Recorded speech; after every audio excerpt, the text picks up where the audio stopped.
मैं चेतरा मीना, सहायक आचार्य, राजकीय महाविद्यालय Karauli. BSc part first, zoology paper first. Topic paramecium में पोषण, न्यूट्रिशन ऑफ पैरामीशियम। पैरामीशियम प्राणी समभोजी होता है। यह सूक्ष्म जीव जैसे अमीबा, जीवाणु, शैवाल, इकोलाई आदि को भोजन के रूप में ग्रहण करता है। पैरामीशियम मृत कार्बनिक पदार्थों को भी भोजन के रूप में ग्रहण करता है, इसलिए इसे अतिभोजी भी कहा जाता है। अतिभोजी इसलिए क्योंकि ये भोजन के रूप में लगभग बहुत सारी चीज़ों को ग्रहण करता है। पैरामीशियम के आवास एवं स्वभाव में भी हमने बात जो है वो करी कि पैरामीशियम ऐसे जल में अधिक पाया जाता है जहाँ पर मृत कार्बनिक पदार्थों की संख्या अधिक होती है। उसका मुख्य कारण यही है कि पैरामीशियम मृत कार्बनिक पदार्थों को भी भोजन के रूप में ग्रहण करता है, इसलिए ये अलवणीय कार्बनिक पदार्थ युक्त जल में अधिक रहता है जो धीरे धीरे से बह रहा हो। एक समय में पैरामीशियम द्वारा लगभग 20 से 50 लाख इकोलाई को भोजन के रूप में भक्षण किया जा सकता है या उन्हें ग्रहण किया जा सकता है। पैरामीशियम सीलिया की सहायता से भोजन के छोटे छोटे कणों को छानकर खाता है, इसलिए इसे सीलियरी फीडर कहा जाता है। हमने सीलिया संरचना में सीलिया के बारे में बात करी थी कि पैरामीशियम में 3 प्रकार के सीलिया हैं, पूरे पेलिकल के ऊपर, छोटे आकार के, बड़े आकार के। उसके अलावा पैरामीशियम के मुखीय खाँच में कुछ सीलिया पाए जाते हैं जिन्हें मुखीय सीलिया कहा जाता है। इन मुखीय सीलिया द्वारा या जो भोजन अंतर्ग्रहण हेतु मुख खाँच है, इसके अंदर जलधारा प्रवेश करती है और जलधारा वापस वहाँ से निकलती है। तो यहाँ इन सीलिया के द्वारा, पक्षमाभिकाओं के द्वारा भोजन के बड़े कणों को अंदर प्रवेश नहीं दिया जाता है। ऐसा भोजन जिसे पैरामीशियम ग्रहण नहीं कर सकता, उसको अंदर प्रवेश नहीं करने दिया जाता है, उन्हें रोक लिया जाता है, या एक तरह से हम कह सकते हैं उनका फिल्टर कर दिया जाता है। इसलिए पैरामीशियम में जो भोजन है उसको सीलियरी फीडर या सीलियाओं के द्वारा भोजन को छानकर अंदर ग्रहण करने की क्रिया पाई जाती है। डायग्राम में जो प्रदर्शित हो रहा है, इसमें भोजन अंदर जो प्रवेश कर रहा है, जो जलधारा प्रवेश करती है, उसे स्वीकार्य मार्ग कहा जाता है। उस स्वीकार्य मार्ग के अंदर भोजन के कण, सूक्ष्म कण, छोटे जंतु, अमीबा, जीवाणु, शैवाल, इकोलाई आदि जो है वो होते हैं, उन्हें अंतर्ग्रहण कर लिया जाता है। अंतर्ग्रहण के बाद में खाद्य धानियों का निर्माण होगा और वापस उस जलधारा को बाहर की ओर निकाल दिया जाता है।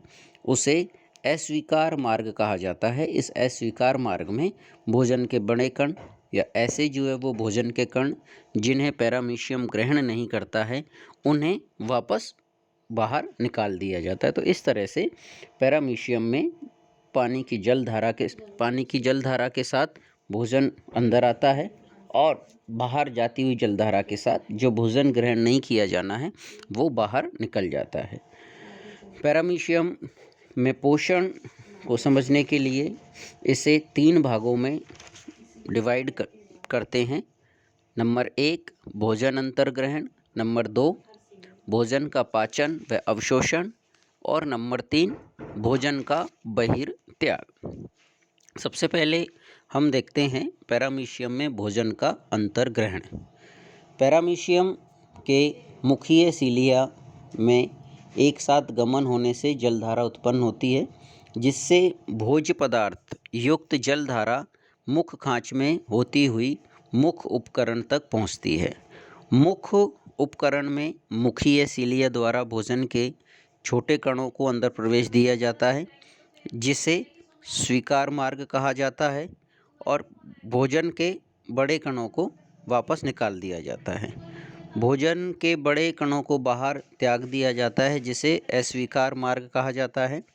भोजन के सूक्ष्म कण कोशिका ग्रैसिका में एकत्रित होते रहते हैं और लगभग 5 मिनट में एक खाद्य धानी का निर्माण हो जाता है। देखिए डायग्राम में प्रदर्शित हो रहा है। डायग्राम में राइट साइड में हमें एक खांच सी प्रदर्शित हो रही है।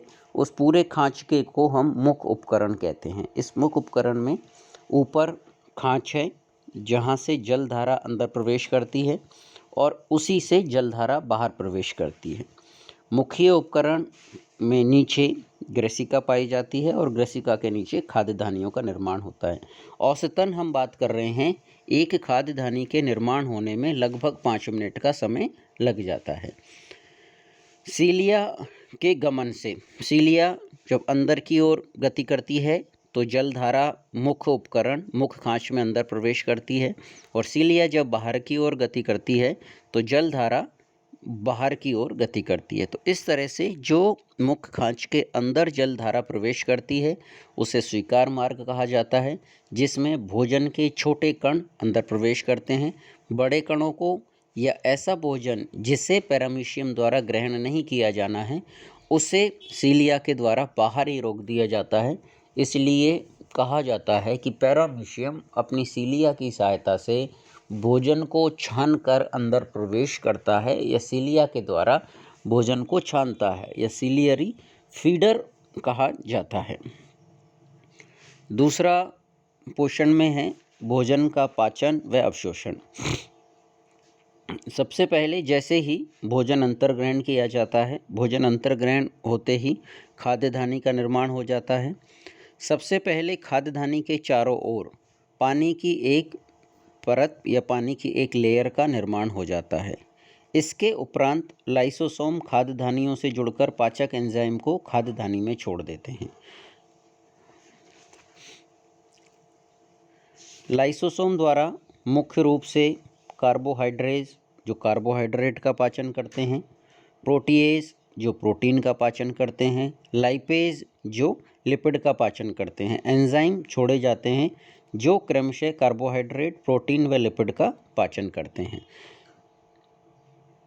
लाइसोसोम द्वारा एंजाइम छोड़ने के बाद खाद्य रिक्तिका लगातार घूर्णन करती रहती है। व पचित भोजन विसरण द्वारा एंडोप्लाज्म कोशिका द्रव में छोड़ दिए जाते हैं व अंततः विशिष्ट काय का निर्माण हो जाता है। देखें पूरी पाचन क्रिया और अवशोषण क्रिया में जो खाद्य धानी है वो कोशिका द्रव के अंदर लगातार गतिशील रहती है, लगातार भ्रमणशील रहती है। लगातार गतिशील और भ्रमणशील रहते समय ही लाइसोसोम द्वारा जो पाचक एंजाइम उसके अंदर छोड़े गए हैं, कार्बोहाइड्रेज कार्बोहाइड्रेट का पाचन, प्रोटीएज प्रोटीन का, लाइपेज लिपिड का जो है वो पाचन करता है। और पाचन होने के साथ साथ विसरण के द्वारा मीन्स खाद्य धानी के अंदर जो पचित भोजन है उसे कोशिका द्रव के अंदर छोड़ दिया जाता है। कोशिका द्रव एंडोप्लाज्म और एक्सोप्लाज्म दो हैं। एक्सोप्लाज्म पेलिकल के सिरे पर पाया जाता है, एंडोप्लाज्म पूरे पैरामीशियम में फैला हुआ होता है। तो हम कह सकते हैं कि एंडोप्लाज्म में पचित भोजन को लगातार विसरण क्रिया के द्वारा बाहर निकाल दिया जाता है। संपूर्ण भोजन का जब पाचन हो चुका होता है पाचक एंजाइमों के द्वारा, तो उसके बाद जो खाद्य धानी है, जो खाद्य धानी बचती है वह खाद्य धानी अपशिष्ट काय कहलाती है। अपशिष्ट काय का निर्माण किया जाता है। तीसरा चरण आता है बहिर्त्याग। अपशिष्ट काय जिसमें भोजन पचने के बाद में केवल और केवल मल पदार्थ भरे हुए रहते हैं, कोशिका गुदा के समीप पहुंचकर फट जाते हैं, जिससे अपशिष्ट पदार्थों को बाहर त्याग दिया जाता है। पैरामीशियम के पश्च भाग में एक छिद्र पाया जाता है जिसे कोशिका गुदा कहा जाता है। इस कोशिका गुदा के समीप यह अपशिष्ट काय जो है वो पहुंचता है और वहाँ अपशिष्ट काय में फट जाने से अपशिष्ट पदार्थों को बाहर त्याग दिया जाता है। इस तरह से पैरामीशियम में संपूर्ण पोषण, भोजन अंतर्ग्रहण करना, भोजन का पाचन करना, भोजन का अवशोषण करना और भोजन अपशिष्ट पदार्थों का बहिर्त्याग करने की क्रिया आ जाती है। भोजन अंतर्ग्रहण में मुख्य रूप से सीलिया का महत्वपूर्ण योगदान होता है। सीलिया द्वारा छोटे कणों को अंदर प्रवेश दिया जाता है, बड़े कणों को जो है वो रोक लिया जाता है। जलधारा सीलिया के द्वारा गति करते हुए अंदर प्रवेश करती है, जिसमें भोजन अंदर पहुंचकर खाद्य धानियों का निर्माण करता है। फिर जलधारा वापस निकलते हुए अपशिष्ट भोजन या ऐसा भोजन जिसे पैरामीशियम ग्रहण नहीं करना है उसे बाहर त्याग दिया जाता है। खाद्य धानी बनने के साथ में लाइसोसोम उसके साथ जुड़ के कार्बोहाइड्रेट, प्रोटीएज, लाइपेज एंजाइमों को आपस में जो है वो बाउंड कर लेते हैं। भोजन का खाद्य धानी के अंदर ही भोजन का पाचन हो जाता है। विसरण द्वारा भोजन को कोशिका द्रव में विसरित कर दिया जाता है या भोजन पचित भोजन का अवशोषण हो जाता है और जो अपशिष्ट काय है वह कोशिका गुदा के समीप पहुंचकर उसे बाहर त्याग दिया जाता है। धन्यवाद।